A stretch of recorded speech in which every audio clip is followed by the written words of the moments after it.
Hello दोस्तों, स्वागत है आपका हमारे चैनल क्वालिटी जोन इन्फोटेक में। आज हम शूट करने जा रहे हैं एपिसोड 4, जो हम हर संडे में Q&A सेशन के नाम पर रिलीज करते हैं, जिसमें हम लास्ट वीक में आए हुए सारे क्वेश्चंस का रिप्लाई करते हैं। तो चलिए स्टार्ट करते हैं।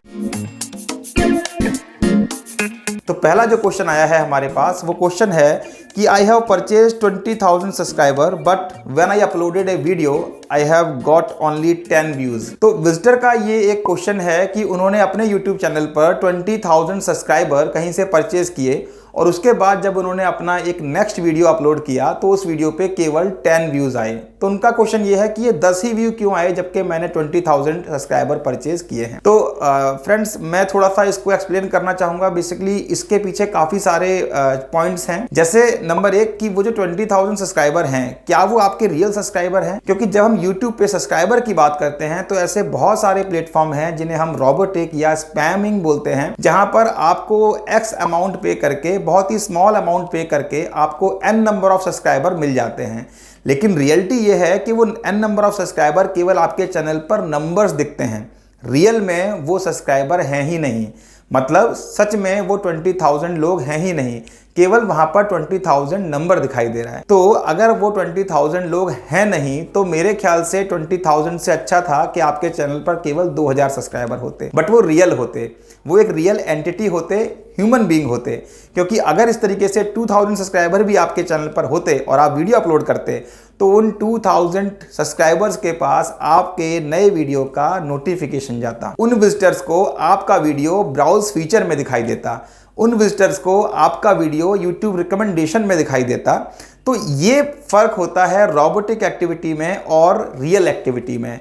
तो अगर आपने कहीं से भी सब्सक्राइबर परचेज किए हैं तो ये रोबोटिक सब्सक्राइबर हैं। आप इस नंबर पे बिल्कुल मत जाइए, ये नंबर हैं केवल, रियल में आपके चैनल पर कोई भी नहीं है। अभी तक आपका एक भी सब्सक्राइबर नहीं है। तो फिर भी मैं आपसे बोलना चाहूँगा, अगर एक भी सब्सक्राइबर नहीं है और वो 20,000 केवल नंबर हैं तो मेरे हिसाब से तो 10 व्यूज़ भी आ गए तो बड़ी बात है। प्लस एक चीज़ मैं और आपको सजेस्ट करना चाहूँगा, अगर आपने अभी चैनल स्टार्ट किया है और आपने इस तरह का एक शॉर्टकट ले ही लिया है, 20,000 सब्सक्राइबर इंक्रीज़ करा ही लिए हैं, तो मेरा सजेशन है आप उस चैनल को वहीं रोक दीजिए, एक नया चैनल स्टार्ट करिए और मेहनत करिए, 1 बाय 1 वीडियो डालिए, एक कंटिन्यूटी को फॉलो करिए। वीक में 3 लॉन्ग वीडियो, 3 शॉर्ट्स वीडियो, इस तरीके से अगर आप फॉलो करते हैं तो आपको 2 से 3 महीने में एक अच्छा रिजल्ट देखने को यूट्यूब पर मिल जाएगा। बट उस चैनल पे अगर आप प्लान कर रहे हैं 20,000 सब्सक्राइबर जो आपने अभी खरीदे हैं रोबोटिक, अगर आप उस चैनल के साथ लॉन्ग टाइम तक सक्सेस जर्नी प्लान कर रहे हैं तो ये पॉसिबल नहीं है, क्योंकि वो सारा रोबोटिक सब्सक्राइबर है जिसकी वजह से आपका चैनल डेड हो जाएगा, उस पर कुछ भी आगे होने वाला नहीं है। चलिए बढ़ते हैं अपने नेक्स्ट क्वेश्चन की तरफ। तो एक और विजिटर है हमारे पास जिन्होंने क्वेश्चन किया है कि what is the standard time to shoot a video for YouTube. मतलब वो ये जानना चाह रहे हैं कि स्टैंडर्ड टाइम ऐसा क्या है, कितना लॉन्ग वीडियो मैं शूट करूं यूट्यूब के लिए जो बेस्ट रहे। तो मैं आपको ये भी चीज़ बताना चाहूँगा, देखिए यूट्यूब की तरफ से ऐसा कोई गाइडलाइंस नहीं है कि आपको कितना लॉन्ग वीडियो शूट करना चाहिए और कितना शॉर्ट वीडियो शूट करना चाहिए। ये आपके कंटेंट पर डिपेंड करता है, क्वालिटी है। अगर आप अननेसेसरी चीज़ों को उसमें नहीं इन्वॉल्व कर रहे हैं, टॉपिक टू टॉपिक बात कर रहे हैं, तो आपका वीडियो 10 मिनट का हो या 1 घंटे का हो, उससे यूट्यूब को कोई फर्क नहीं पड़ता। हाँ, अगर आपका वीडियो इंगेजिंग है, क्वालिटी कंटेंट है और आप किसी चीज़ को ठीक से एक्सप्लेन कर रहे हैं तो आपको उसका उल्टा बेनिफिट ही मिलेगा। तो इसमें कोई भी ऐसा बाउंडेशन या लिमिट नहीं है कि आपको कितना लंबा वीडियो बनाना चाहिए और कितना लॉन्ग वीडियो नहीं बनाना चाहिए। आपका जो भी टॉपिक है, उस टॉपिक को जितना अच्छा आप एक्सप्लेन कर सकते हैं आप उसको करिए, जितना अच्छा एडिटिंग कर सकते हैं उसको करिए और उसको यूट्यूब पर अपलोड करिए, आपको अच्छा रिजल्ट मिलेगा अगर आपका क्वालिटी कॉन्टेंट है तो। चलिए बढ़ते हैं अपने नेक्स्ट क्वेश्चन की तरफ। लास्ट क्वेश्चन है, why is website maintenance important after website designing complete. Basically ये क्वेश्चन हमारे एक क्लाइंट ने पुट किया है जिनका वेबसाइट हमने कुछ दिन पहले डेवलप किया था। तो उन्होंने नॉर्मली ये क्वेश्चन मेरे से 1-on-1 भी पूछ लिया है, मैंने उनको एक्सप्लेन कर दिया है, बट उससे पहले ही वो ये कमेंट कर चुके थे तो मैं उसको भी रिप्लाई कर देता हूं, क्योंकि मुझे लगता है ये क्वेश्चन जैसे हमारे क्लाइंट ने लिखा है ऐसे बहुत सारे क्लाइंट्स के माइंड में जरूर होता होगा कि जब हमारी वेबसाइट डिज़ाइन हो चुकी है, वेबसाइट डेवलप हो चुकी है, कंप्लीट हो चुकी है, अब वेबसाइट मेंटेनेंस का प्लान हमें क्यों लेना चाहिए। तो फ्रेंड्स बताना चाहूँगा, जब आप वेबसाइट बिल्ड कराते हैं अपने किसी भी नेचर ऑफ बिजनेस के लिए, तो यहाँ पर बहुत सारी चीज़ों को इन्वॉल्व किया जाता है वेबसाइट बनाने से पहले। जैसे कि नंबर 1 पे आता है आपका डोमेन नेम, जो भी आपका कंपनी का नाम है xyz.com डोमेन नेम हो गया। देन आपका आता है होस्टिंग, जिसे हम बोलते हैं सर्वर से होस्टिंग लेना। बहुत सारे सर्वर प्रोवाइडर हैं, जैसे आप नाम जानते ही हैं, गोटैडी है, होस्टिंगर है, बहुत सारे सर्विस प्रोवाइडर हैं। तो उनके पास से किसी भी एक सर्विस प्रोवाइडर से आपको होस्टिंग लेना होता है।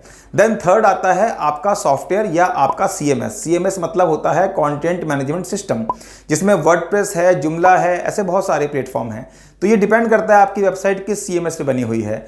तो ये 3 चीज़ें बेसिकली होती तो बहुत सारी चीज़ें हैं, कंटेंट, ग्राफिक्स, बहुत सारी चीज़ें हैं, बट ये 3 इंपॉर्टेंट फैक्टर हैं जिसकी वजह से आपको वेबसाइट मेंटेनेंस प्लान लेना चाहिए। क्योंकि डोमेन आपका कहीं नहीं जाने वाला, एक बार वो पॉइंट हो गया आपकी वेबसाइट से तो वो चलता रहेगा। बट होस्टिंग और आपका CMS कई बार प्रॉब्लम क्रिएट करते हैं। जैसे कि अगर आपके होस्टिंग में, जैसे आपका MySQL डेटाबेस की बात कर रहा हूँ, जिसमें आप डेटाबेस सेव करते हैं, तो अगर डेटाबेस का वर्जन अपडेट हो जाता है, आपके सर्वर में कोई फाइल अपडेट हो जाती है, आपका सर्वर ही पुराने वर्जन को छोड़ के नए वर्जन पे अपडेट होता है, अगर कोई भी सर्वर पे अपडेट होता है, तो इसके वजह से आपकी वेबसाइट में कई जगह पे एरर 404, वार्निंग, फैटल एरर, इस तरह के कुछ आपको एरर्स देखने को मिल सकते हैं।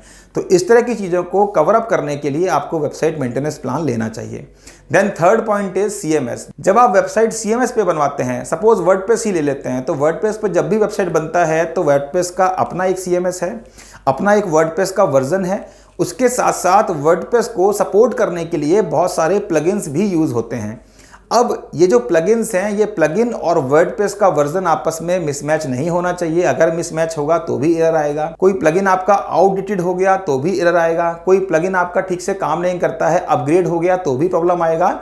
और जैसे वर्डप्रेस ऑटोमेटिकली अपग्रेड होता है हर 4 महीने, 6 महीने या साल भर में, तो उस समय भी अगर आपका प्लगइन और आपका वर्डप्रेस का वर्जन मिसमैच होता है तो भी एरर आएगा। तो इस तरीके से वेबसाइट में एरर किसी भी रीज़न से कभी भी आ सकता है। इसीलिए वेबसाइट पे एक मेंटेनेंस प्लान होना चाहिए, ताकि आपको बार बार अपनी वेबसाइट को विजिट ना करना पड़े, बल्कि हमारी टीम आपकी वेबसाइट को हर 10 दिन 15 दिन में वेबसाइट विजिट करती रहे, आपके फॉर्म्स को फिलअप करके चेक करती रहे, ताकि लीड प्रॉपरली सेव हो रही है या नहीं हो रही है, आपकी वेबसाइट का रेस्पॉन्सिव कहीं कोई ब्रेक तो नहीं हो रहा है किसी अदर डिवाइस पे, आपका वेबसाइट स्मूथ और स्पीड लोड ठीक चल रहा है कि नहीं चल रहा है। इस तरह की चीज़ें वेबसाइट मेंटेनेंस के अंदर आती हैं। इसीलिए वेबसाइट मेंटेनेंस प्लान बहुत इंपॉर्टेंट है वेबसाइट बन जाने के बाद भी। अब आपके दिमाग में एक क्वेश्चन आ रहा होगा कि वेबसाइट मेंटेनेंस का चार्जेस क्या रहते हैं।